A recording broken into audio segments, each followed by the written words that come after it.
بسم الله الرحمن الرحیم. الحمد لله والصلاة والسلام على نبینا محمد و علی آله و صحبه اجمعین. اما بعد، درس گذشته در بعضی از فضیلت‌های ماه رمضان را ذکر کردیم و امروز بعضی از باقی مانده فضیلت‌هایی بود که ذکر نشده بود با آخر میرسونیم تا اینکه فایده کامل شود ان شاء الله. الله تعالی در سوره بقره میگه که یا ایها الذین آمنوا کتب علیکم الصیام کما کتب علی الذین من قبلکم لعلکم تتقون. ای آنچنان شخصانی که ایمان آوردید برای شما فرض شد روزه همچنانی که فرض کرده شده بود برای کسانی که پیش از شما بودند شاید شما پرهیزگار شوید. در این آیت الله تعالی مقصودی از روزه‌داری و مقصود از فرض گشتن روزه را برای ما بیان میکنه به قولش لعلکم تتقون، شاید شما پرهیزگار شوید، صاحب تقوا شوید. تقوا چیست؟ تقوا لفظ شاملی است که در زیر اون معنای چی دارد؟ انجام دادن فرمانهای الله و دوری جستن از حرامهای الله. انجام دادن فرمانهای الله و دوری جستن از حرامهای الله. زیرا بعضی علما گفتن که هر کسی که از حرامهای الله دور می شود همون را میگن متقی. نه که در حقیقت شخصی که انجام میده فرضهای الله هم او را متقی گفته می شود. شخصی که در وقت خودش حج میکنه، وقتی که شرایط پیدا میکنه، شرایطش فراهم میشوه حج میکنه، شرایطش فراهم میشوه زکات در وقتش میتیه. یعنی انسان به شک شبهه تقوا او را وادار کرد که همین کارا را انجام بده و الا انجام نمیداد. برای اینکه تقوا لفظ شامله که انسان وادار میکنه به فعل طاعت و ترک کارهای حرام. بنابر الله تعالی ما را بیان میکنه که طلبات روزه چی بوده است؟ تقوا. شخصی که از روی اخلاص اگر روزه بگیرد کسب میکنه به خودش همین صفت حمیده و خوبه با مانند تقوا، پرهیزگاری. زیرا شخصی که تقوا پیدا نکنه در وقت روزش الله تعالی حاجت نداره به روزه گرفتن او و ترک کردن خوردن و ننوشیدن او. چه که رسول اکرم صلی الله علیه و سلم گفتن من لم يدع قول الزور والعمل به والجهل فليس لله حاجة ان يدع طعامه و شرابه في ان يدع طعامه و شرابه. هر کسی که ترک نمیکند شهادت دروغ رو و عمل کردن با شهادت دروغ و جهل رو، پس الله تعالی حاجت ندارد در نخوردن و ننوشیدن او. زیرا طلبات روزه چیه؟ کسب کردن اخلاق معنوی، نه فقط نخوردن و نآشامیدن، بلکه انسان باید ترک کنه شهادت دروغ. شهادت دروغ، هر چیزی که باطل است در شهادت دروغ داخل می شود. شخصی که پیش از رمضان 24 ساعت عمر خودش در دروغگویی، 24 ساعت عمر خودش در تماشا کردن تلویزیون اگر بگذرونه، در رمضان باز همون صفات رو داشته باشه، البته در داخل روزه الله تعالی احتیاج نداره. الله تعالی در روزه ما احتیاج نداره. که الله بیان کرده است که مقصدی از احتیاج چیه؟ یعنی ثوابش نمیتیه. اون روزه خالی از ثواب است. اون روزه فقط تنها اثرش طاقت میشه و خلاص، اما ثواب نداره. برای اینکه سبحان الله بعضی مردم در مدت 11 ماه همون عادت‌هایی که داشتن در رمضان همون عادت‌هاشون باقی میمونه. 24 ساعت عمر خودش در چی؟ در تلویزیون میگذرونن. الله المستعان. با میگن که ما وقتی خودمون میکشیم. دیگرش باشه 24 ساعت خودش عمرشون که بیشتر ساعتایی که در رمضان میگذره در بیلیارد و در تماشا کردن فوتبال و الله المستعان. یعنی مقصود از روزه را فراموش کردن که این کسب کردن تقوا، کسب کردن اخلاق حمیده که باید انسان خودش تغییر بده. حتی علمای طب هم میگن که اگر انسان خودش را به یک چیز عادت کنه مدت 20 یا 21 روز ده، همون بعد از 20-21 روز عادت میشه به خودش، دیگه ترکش نمیکنه، یک صفتی کسب کرده میشه. روزه هم همین خیلی. انسان اگر خودش عادت کنه به ترک کردن یک چیزهای بیهوده که پیش از رمضان داشت، اگر او را بر خاطر الله که ترک کرد، البته کسب میشه. بنابر به نهایت به انسان باید اهمیت به خویش تبرش، به نزدیکانش، به پدرش، به پسرش، به همسرش بیان کنه که بچه‌م فرزندم در رمضان باید ما کتاب خونیم، در رمضان ما باید قرآن بخونیم. کدومی از فرزندای ما امروز به جای اینترنت کتاب میخونن؟ کدوم از فرزندای ما امروز یا که همسرای ما به جای تماشا کردن تلویزیون یا که سریال های باطل کتاب میخونن؟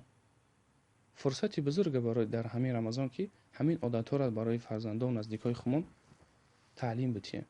همین از تقوا، همین از طلبات رمضان که ما خود را به همین اخلاق تربیتیم و نزدیکان خودمون تربیتیم.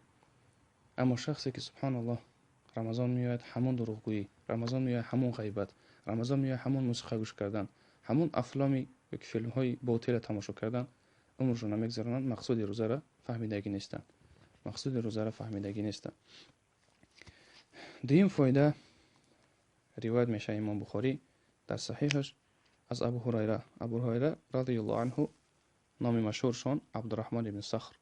البته 17 تا نام اومدگی، نام خود و نام پدرش ده 17 تا نام اومدگی، اختلاف کردگی در نام ابو هریره. ابو هریره کنیه صحابی مشهوره، اما در نامش با وجودی که ای همه راوی زیاد راوی روایت کردگی حدیث مبانی صحابه ابو هریره است رضی الله عنه، یکی عجیب همیه که سبحان الله در نامش 17 تا خلاف است. ای همه مشهور عبدالرحمن ابن صخر، ای همه مشهور که اختیار امام نووی و امام ابن عبدالبر و امام حاکم همین اندیشه را اختیار کردند که نام او چیه؟ عبدالرحمن ابن صخر. و این حضرت سال 57 هجری ای سنی سال 78 سالگی وفات کردگان. 78 سالگیشان در سال 57 هجری وفات کردگان رضی الله عنهم. روایت میکنه حضرت ابو هریره رضی الله عنه میگه که من صام، یعنی رسول اکرم صلی الله علیه و سلم گفتن من صام رمضان ایمانا و احتسابا غفر له ما تقدم من ذنبه. هر کسی که روزه می‌دارد از روی ایمان و از روی جستجوی ثواب، گناه‌های گذشته‌اش چی می‌شود؟ برای او بخشیده می‌شود.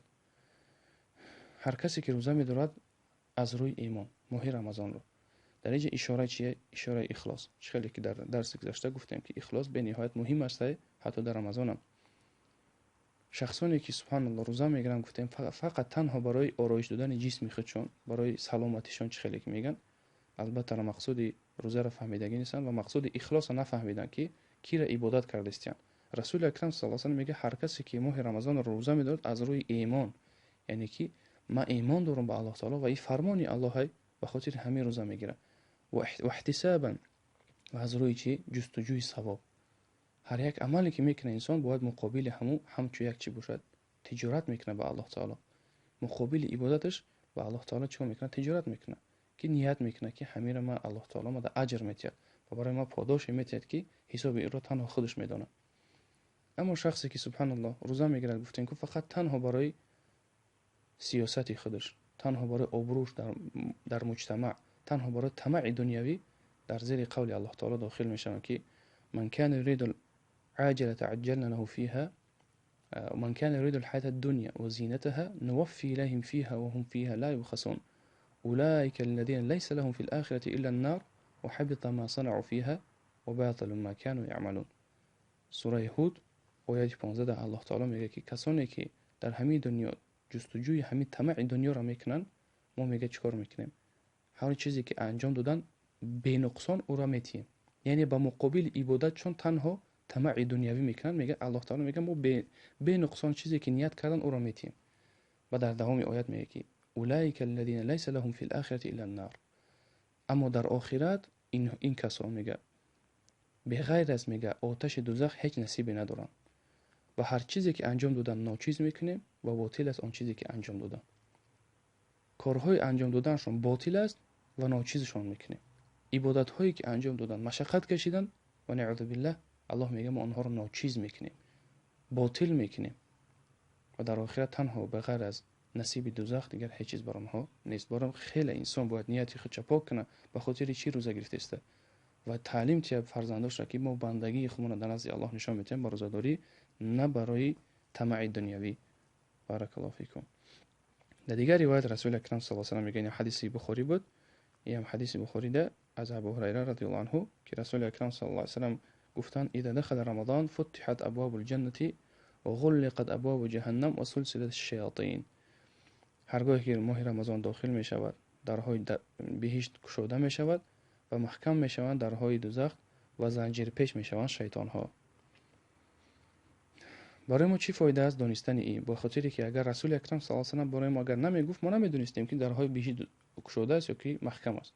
یکی رسول اکرم صلی الله علیه و آله برای ما خبر میده که در رمضان، خاصتا در رمضان، درهای بهشت هوی می شود به خاطری که ما یک طمع پیدا کنیم به سوی الله و مؤمن همیشه شوق داره که با الله تعالی ملاقات شود، به خاطری که انجام میده کارهای نیک. و انسان مسلمان در رسول اکرم صلی الله علیه و سلم یعنی یک مژده میتید، یک خبر خوش میتید که بدونه که در رمضان درهای بهشت هویه. یعنی برای کسانی که شوق دارن به سوی الله تعالی، برای کسانی که عمل میکنن به خاطر الله تعالی، بدونن که درهای بهشت هویه.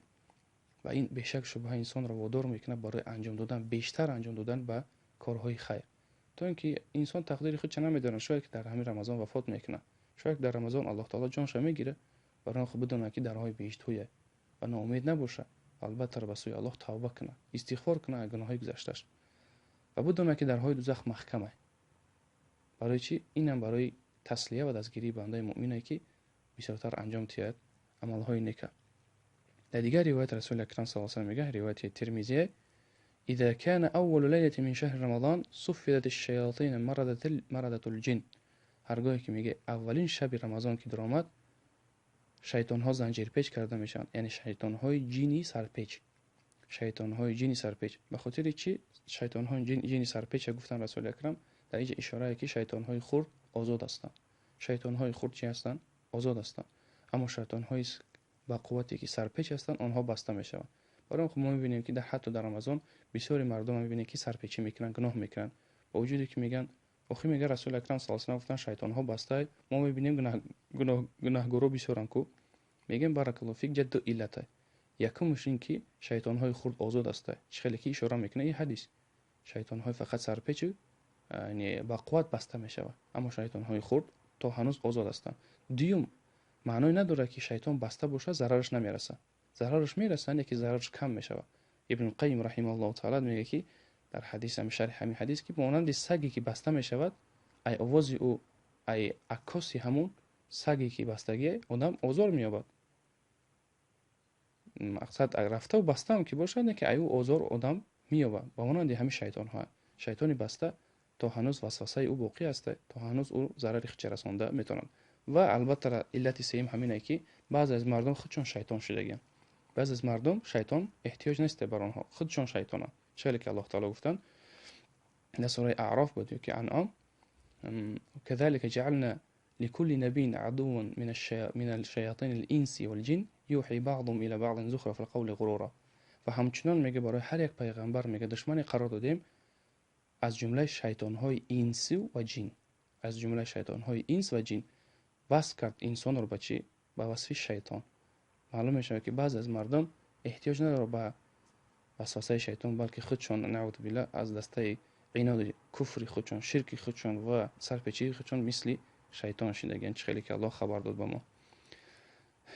بنابر میگه اینجا هم یک تسلیه دیگه است که انسان نه فقط باید دیگه همه گناه ها به سر شیطان باید ببنده. وقتی گناه میکنه میگه که شیطان مرا وسوسه کرد، بدونه که در رمضان الکی نفس خودش و نفس بدی خودش دعوت کردگی او را به عملی بد، زیرا اینکه شیطان ها بستن و قوت آنها ضعیفتره و بدونه که خودش الکی همین صفتی طاعت شیطان در او پیش رمضان که آموخته شدگی، گناهکاریش در همون رمضان زیاد میشوه. و به خاطر چی؟ به خاطر که همون عادت ها الکی به خودش صفت شدگی، بنابر در گردن شیطان الکی نمیتونه بگی وسوسه شیطان بود. بدونه که در رمضان شیطان ها بسته میشن و هر کاری که انجام میتیه بدونه که ای صفتی خودش هم هست. برای اینکه انسان باید تربیت کنه خودش به طاعت الله و دوری جستن از گناه. و غلقت ابواب النار، میگه که و بسته میشوند درهای دوزخ، فلم یفتح منها باب، و یگان دری از او گشوده نمیشود. و فتحت ابواب الجنه فلم یغلق منها باب، و درهای بهشت گشوده میشود، یگان دری از او بسته نمیشود. و ینادی مناد، و ندا میکنه ندا کننده، یعنی ملائکه است: یا باغی الخیر اقبل، ای جستجو کننده خیر اقبال کن، یعنی به انجام دادن خیر اقبال کن. و یا باغی الشر اقصر، ای جستجو کننده بدی کوتاهی کن. ولله اتقاء من النار و ذلك كل لیله. و الله تعالی بنده هایی داره که از دوزخ آنها را آزاد میکند و این چیز میگه هر شب میشود، و این چیز هر شب میشود. البته در این حدیث بزرگ فایده های زیادی هست، طولانی میشه و ذکر او که اکتفا میکنیم با اون چیزی که ذکر شد. الله موفق کنه ما را برای انجام دادن خیر و اقبال کردن به سوی خیر و کوتاهی کردن در گناه در ماه شریف رمضان و پیش از او، و ما را صفت بده، صفت متقیا را که همین صفتهای حمیده طاعت الله تعالی را ما کسب کنیم به خودمون و همچنین یک صفت طبیعی ما شود در سایر ماه‌های سال. هر آینه الله تعالی شنوا و داناست. انه سمیع الدعاء و سبحانك اللهم وبحمدك اشهد ان لا اله الا انت استغفرك و اتوب الیک.